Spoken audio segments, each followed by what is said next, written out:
Ah, la fameuse saison des budgets. Ce moment un peu tendu, on ne va pas se mentir, où chaque manager doit défendre son bout de gras, espérer obtenir les ressources qu'il faut pour son équipe. Et bien souvent, ça se transforme en parcours du combattant. C'est frustrant et ça finit souvent par une porte qui se ferme. Et bien aujourd'hui, on va voir ensemble comment on peut complètement retourner la situation et changer l'issue de ces négociations. Cette phrase, c'est la crise, on serre la ceinture. On l'a tous entendu au moins une fois, pas vrai? C'est le coup près. On arrive plein de bonnes intentions, avec des besoins super légitimes, un nouveau logiciel, une personne en plus dans l'équipe, et on repart avec cette impression qu'on nous demande l'impossible. Mais, et si le vrai problème, au fond, ce n'était pas la demande? Si c'était la façon dont on la présente?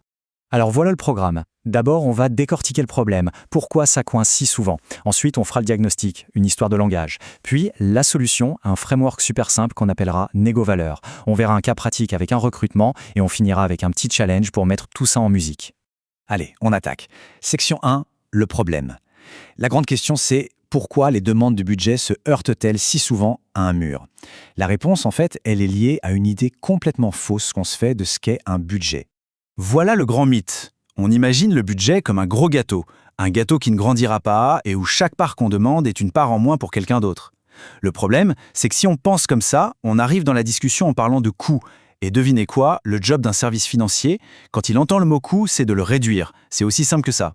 Et c'est là qu'on tombe dans ce que j'appelle le syndrome de la pétition. On arrive avec des arguments du cœur, genre « mon équipe est complètement sur les rotules, on n'en peut plus ». C'est vrai, c'est humain, on est d'accord. Mais pour la personne en face qui a le nez dans les tableurs Excel, ça ne sonne pas comme un argument business, ça sonne comme une plainte. Et il manque le plus important, le lien avec la performance, avec les résultats de l'entreprise. Voilà, le diagnostic, il est posé. Le vrai problème, il n'est pas financier, non. Il est dans les mots. On ne parle tout simplement pas la même langue que les décideurs. C'est une question de vocabulaire. Franchement, c'est un dialogue de sourds. D'un côté, il y a la langue du manager, on parle de besoins, d'émotions, on dit que l'équipe est fatiguée. De l'autre, il y a la langue du décideur. Lui, il entend ROI, chiffres, rendement. Quand on demande une formation à 5 000 € pour faire monter l'équipe en compétences, ce qu'il entend, c'est « moins 5 000 € dans les caisses ». Point final. Mais attention, voilà la réalité qu'il faut absolument intégrer. L'argent, ce n'est jamais le problème. Quand un projet rapporte, c'est la clé. Si on arrive à démontrer que pour chaque euro investi, l'entreprise va en gagner 2, 3 ou 10, croyez-moi, l'argent, elle apparaît comme par magie. Ok, mais alors comment on fait? Comment on apprend à parler cette langue? Eh bien, la solution, c'est un framework, une méthode toute simple, en 3 étapes. 3 piliers pour construire un argumentaire en béton armé. Alors, ces 3 piliers, les voici. Premier pilier, le coût de l'inaction. Qu'est-ce que ça coûte de ne rien faire? Deuxième pilier, l'indice de performance, le fameux ROI. Et troisième pilier, le plan B, pour bien cadrer la négo. Allez, on décortique ça ensemble. On commence avec le premier pilier, et c'est le plus percutant, le coût de l'inaction. L'idée est simple. Au lieu de parler de ce qu'on veut, on commence par chiffrer ce que la situation actuelle fait perdre à l'entreprise. Par exemple, écoutez, aujourd'hui avec notre vieux logiciel, chaque personne de l'équipe perd 4 heures par semaine. Faites le calcul sur l'année, ça représente 45 000 €. 45 000 € de salaire qui partent en fumée à cause de l'inefficacité. Ça fait réfléchir. Et c'est seulement après avoir posé ça sur la table qu'on parle de la solution. Le nouveau logiciel dont on a besoin, il coûte 20 000 €. Là, pris tout seul, ce chiffre de 20 000 €, ça a l'air d'une dépense, on est d'accord. Mais si on le met en perspective avec ce qu'on vient de dire, le calcul devient évident. D'un côté, on perd 45 000 €, de l'autre, on investit 20 000 € pour arrêter de les perdre. Résultat ? Une économie nette de 25 000 € pour l'entreprise, dès la première année. Et là, tout change. On n'est plus en train de demander de l'argent, on est en train d'en faire gagner.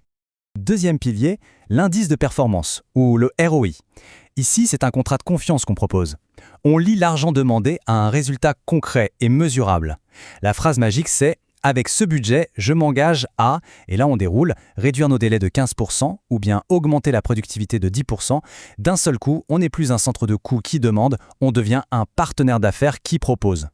Et on termine avec le troisième pilier, le plan B. L'astuce, c'est de ne jamais arriver avec une seule option, mais avec 2. D'un côté, l'option ambition, c'est ce qu'il faudrait pour vraiment tout déchirer, le top du top, disons le resto 3 étoiles.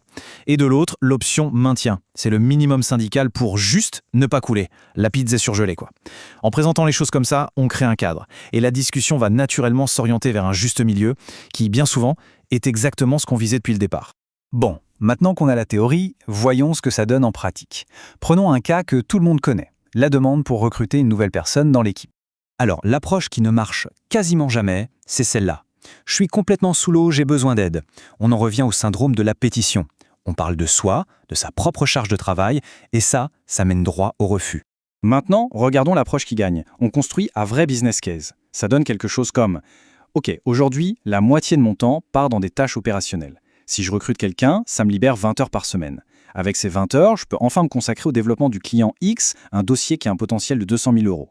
Cette nouvelle personne coûterait 50 000 euros à l'année. Faites le calcul, l'investissement est rentabilisé en 4 mois. » Là, il n'y a même pas à réfléchir. Quand on met 50 000 euros de coût en face d'un gain potentiel de 200 000 euros, la décision devient une évidence, non ? Ce n'est plus une charge. C'est probablement l'un des meilleurs investissements que l'entreprise peut faire à cet instant T. Bon, on a vu la théorie, on a vu un exemple concret, maintenant il est temps de passer à l'action. Voici un petit challenge pour appliquer tout ça dès aujourd'hui. La mission, si on l'accepte, est assez simple. On reprend la liste de souhaits pour le budget. Et pour chaque ligne, on se pose la question. Où est le chiffre qui prouve sa valeur ? La valeur, c'est quoi ? C'est simple. Soit ça fait gagner de l'argent, soit ça en fait économiser, soit ça réduit un risque. Et si on ne trouve pas de chiffre, la règle est un peu brutale, mais super efficace. On met la ligne de côté. On se concentre sur ce qui a un impact qu'on peut mesurer. Et il faut vraiment garder ça en tête. 3 demandes blindées en béton valent 100 fois mieux qu'une liste de 10 demandes un peu bancales. Mieux vaut arriver avec peu de demandes, mais qu'elles soient inattaquables. La qualité, pas la quantité. Pour conclure, négocier son budget, au fond, c'est quoi ? C'est vendre une vision du futur à des gens qui, eux, sont jugés sur les chiffres du passé. En apprenant à parler leur langue, on arrête de demander des moyens et on commence à proposer des opportunités. La vraie question à se poser avant la prochaine négo, c'est donc ça. La prochaine demande sera-t-elle une dépense à réduire ou une vision d'avenir à financer ?